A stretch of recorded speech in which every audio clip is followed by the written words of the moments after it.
Vladimir Putin has made significant concessions for the peace talks, namely allowing the US and Western countries to provide security guarantees to Ukraine. The core challenge currently facing Putin lies in economic issues. Russia's economic output forecasts have declined for 3 consecutive months. According to surveys, a quarter of Russian enterprises complain about rising costs, nearly 1/5 report labor shortages, and 15% cite a lack of working capital. Ukraine, on the other hand, is grappling with exhausted war potential, waning willingness of the US and the West to provide support, and more critically, a shortage of troops. Currently, Russian forces hold an absolute advantage on the frontline battlefield, particularly in the area around Krasny Liman, where they have encircled Ukrainian troops.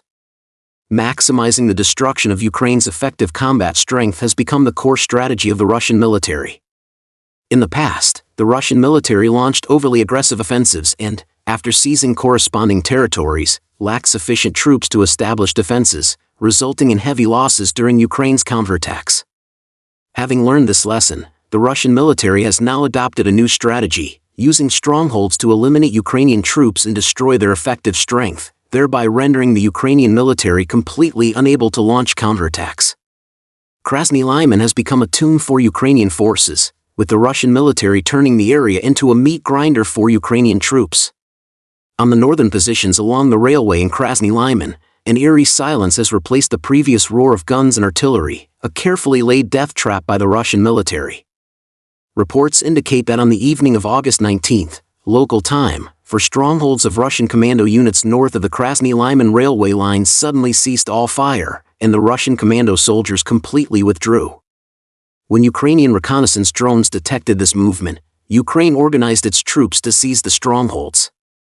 Over the past week, for Russian military strongholds north of the Krasny Liman railway line have firmly pinned down Ukraine's most elite Azov regiment and international mercenaries, splitting Ukraine's defensive line around Krasny Liman. To rescue the besieged Ukrainian forces in Krasny Liman, Ukrainian Commander-in-Chief Valery Zaluzhnyi urgently redeployed troops from other directions for reinforcement, including the elite Azov Brigade. The Russian commandos controlling the northern strongholds of Krasny Liman, however, had not linked up with their rear-line forces. This was their most vulnerable flaw. Just as the arriving Ukrainian reinforcements launched a desperate, no-holds-barred assault on the Russian positions, the Russian military suddenly abandoned the strongholds and executed a flawless withdrawal. This retreat by the Russian forces can be called a textbook example of tactical deception.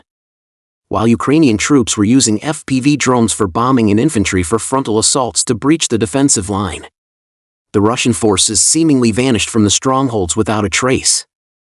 The Ukrainian military assumed the Russians, fearing encirclement, had fled through tunnels.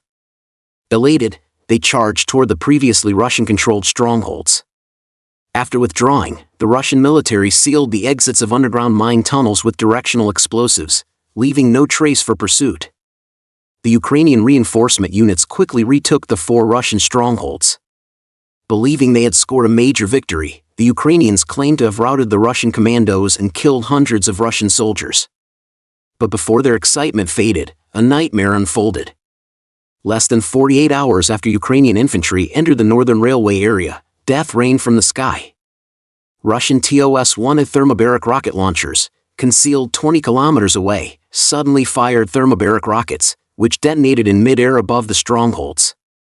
Footage of the attack showed multiple areas north of the Krasny Liman railway engulfed in flames, with traces of explosions everywhere. Under the thermobaric rocket attack, the Ukrainian troops who had just seized the strongholds suffered heavy casualties, and a large amount of their equipment was destroyed.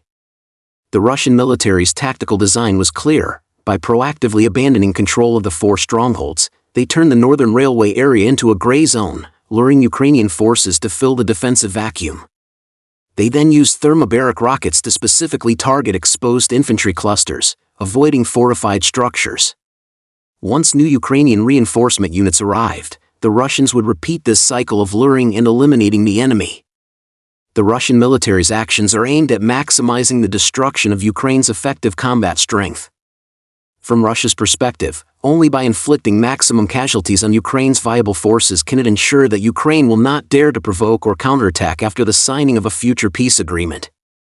In the direction of Pokrovsk, the Russian military has adopted a new thousand cuts tactic. Abandoning the traditional large-scale armored cluster assault, it has instead deployed dozens of small assault groups to launch dispersed attacks across a broad front. The fundamental goal is to maintain initiative on the battlefield, use flexible raids to eliminate Ukraine's effective strength, and at the same time avoid heavy casualties of its own. These small Russian assault groups are usually equipped with man-portable anti-tank missiles, hand grenades, and portable drones. When launching an attack, they first use drones to bomb Ukrainian trenches, then advance covertly by leveraging terrain advantages. Once a breach is made, follow-up forces quickly move in to expand the gains. Control of the battlefield is currently the Russian military's greatest advantage, and the edge provided by its mature sensor-to-shooter loop system has given Putin more options. This system has become increasingly sophisticated. Infiltration teams carry laser designators to mark Ukrainian assembly points. A drone network continuously scans the battlefield to detect the thermal signatures of personnel, and electronic detection systems intercept the coordinates of Ukrainian communications.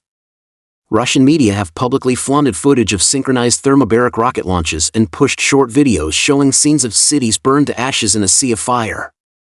When Ukrainian soldiers realize that capturing a position is equivalent to signing their own cremation consent form, their courage to charge is reduced to ashes.